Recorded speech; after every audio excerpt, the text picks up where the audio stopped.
This is a lecture tutorial for students at Oklahoma City University on valence bond theory and hybridization. Up until this point, we have only looked at really one model of bonding, and that's the Lewis dot structure model. In the Lewis structure model, we say that, for example, for the molecule H2, that two hydrogen atoms share a pair of electrons,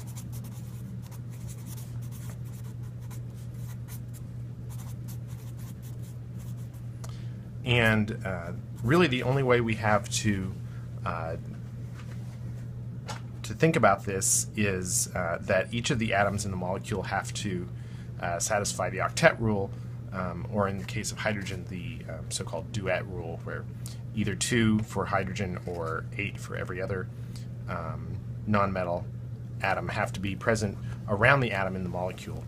And that's really the only justification we have for drawing the molecules the way we do, other than the fact that they match, other than the much better reason we have, which is that they match experimentally observed data in terms of the existence or shape of molecules. In this lecture, I'm going to discuss a different theory of bonding known as the valence bond theory. And in the valence bond theory, we think about hydrogen atoms that are close to each other. So here's the +1 nucleus of each of those atoms. And we think about their orbital that surrounds them.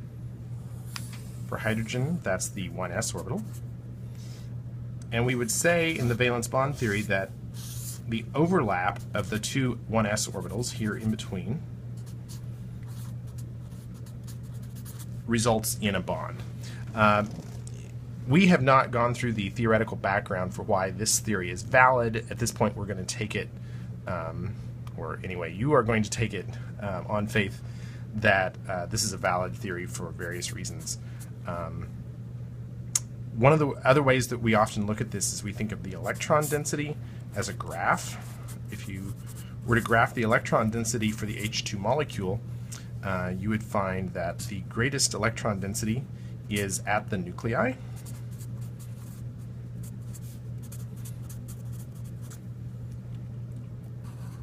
But we would find that there is still quite a bit of electron density in between the nuclei. So that in here, in between, so this would be 0 electron density down here at the bottom, that in between the nuclei here, there is more electron density than we could anticipate just by the two atoms being close to each other. That electron density is the bond. So this is referred to as orbital overlap, and it results in electrons that are localized to an area in between the two nuclei, which is really very similar to our Lewis picture, where we think of the two electrons as existing in between the two nuclei. It's the exact same sort of thing, except that this is going to allow us to look at some properties of molecules in a little different way and help us be able to predict when bonds are going to form.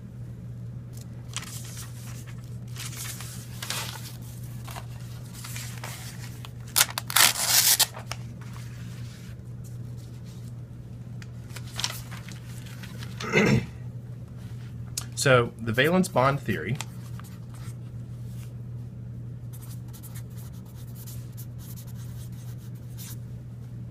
is going to state that bonds occur from the overlap of valence atomic orbitals.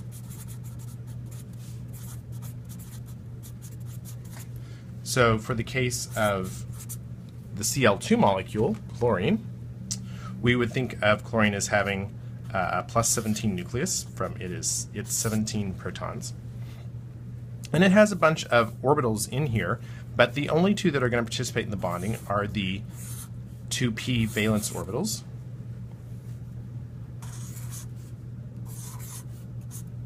So this is the 2p of one chlorine atom. This is the 2p orbital of the other. And here in the middle they would overlap, and that is the location of our bond.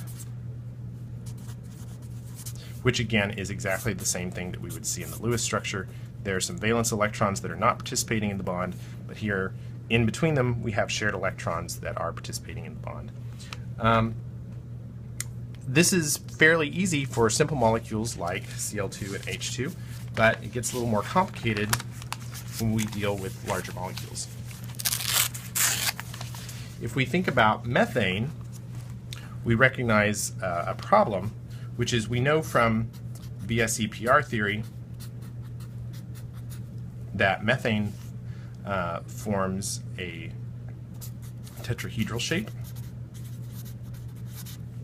We know that the bond angles here are 109.5 degrees. If this was just coming from p orbitals, the p orbitals of a lone carbon atom are oriented 90 degrees from one another. So this would be a 2p here, this would be another 2p, there's another 2p coming up out of the paper at you, and all of those are at 90 degrees to each other. So how does this 90 degree orbital become a 109.5 degree gap in the bonds in the real molecule? And the theory that's used to explain this is known as hybridization.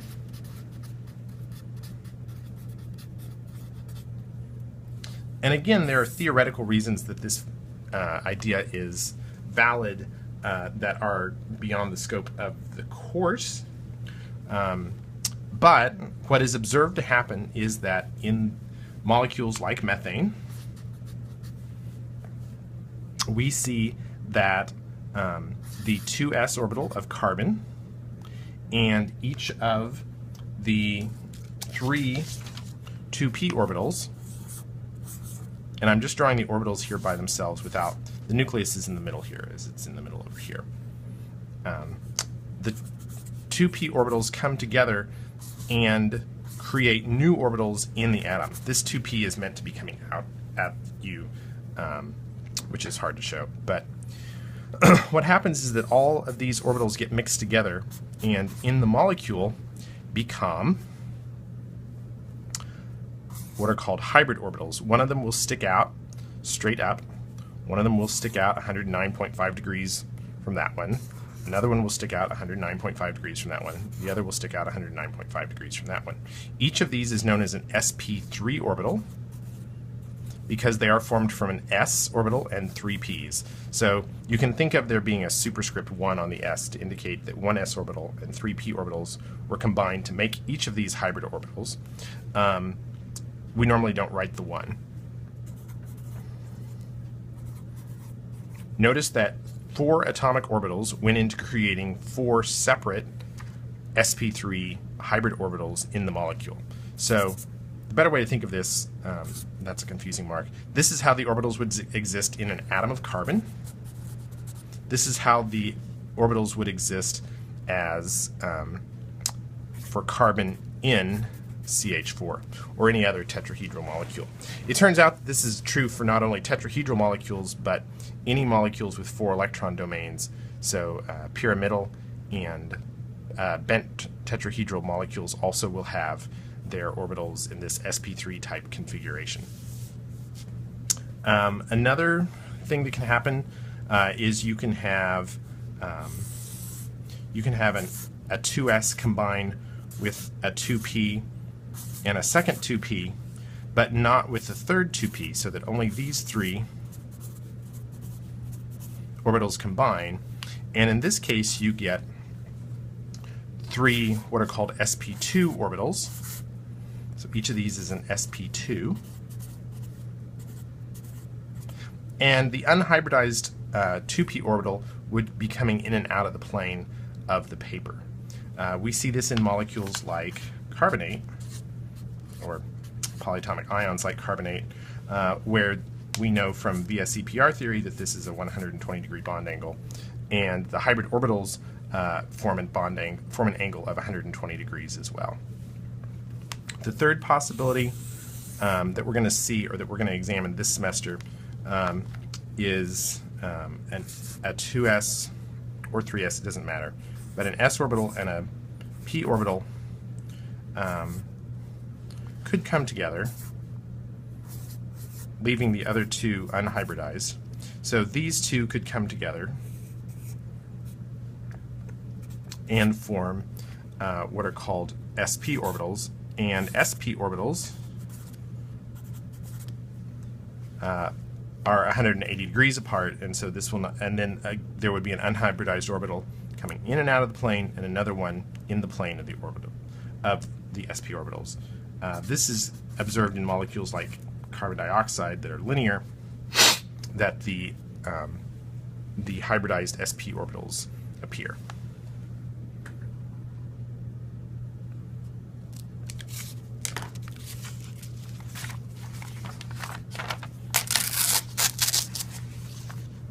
The general way that you deal with this is that you begin with the Lewis model, because the Lewis structure model is going to match up well with this. In other words, if you draw the Lewis dot structure for, say, ammonia,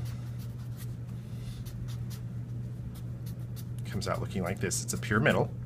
And what we do is we count the number of electron domains on the central atom, just as we would do for determining the shape. So we have 1, 2, 3, 4 domains. 4 domains is going to correspond to sp3 hybridization every time, no matter if one of those domains is a single bond or a double bond or triple bond or a lone pair like here. 4 domains is going to correspond to sp3. If you have a molecule like NO2 minus, we are going to have 3 domains on the central atom, and 3 domains is always going to correspond to sp2 hybridization.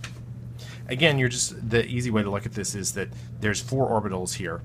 Remember, there's an understood 1 here for the s, so there's 4 orbitals. That corresponds to 4 domains. 3 orbitals corresponds to 3 domains. And for a molecule like CO2, where you have 2 domains, 2 domains is going to correspond to the 2 hybrid orbitals of sp.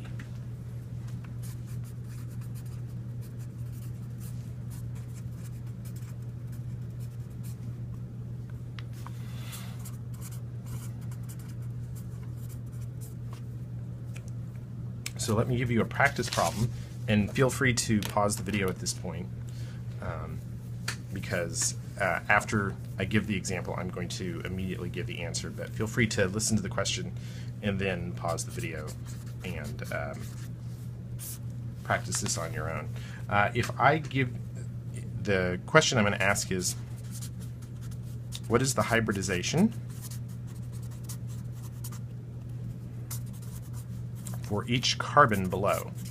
So in 1, I'm going to give you this molecule.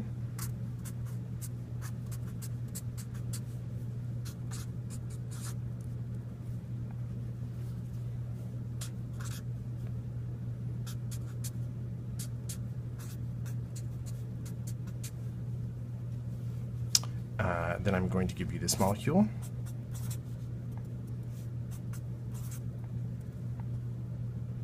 And finally this molecule. So for the